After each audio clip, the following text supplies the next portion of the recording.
of the internet kind. So there are certain points which we all must follow before posting anything on internet. The first is never post a negative comment. Second, follow inspirational pages and motivate as much people as you can. And the last but not the least and the most important point is do not try to abuse or fight on any kind of social media platform. For example, Twitter, Insta, FB, etc. Thank you and have a nice day. We start Nita.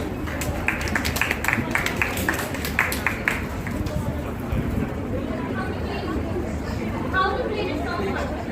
There are some do's and don'ts that you have to remember. First is you can use short phrases that are easy to remember. So just think of your character from your second group. Second is never use your personal information such as your first name or birthday. That is easy to read. And then you can use uppercase, lowercase and special characters.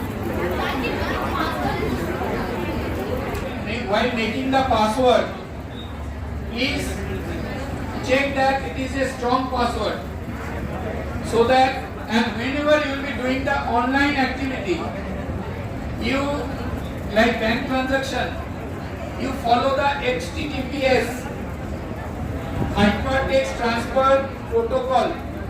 That first there is a log sign also. After that only you start your activity or whatever transaction you want to do. So with this message I want to end up.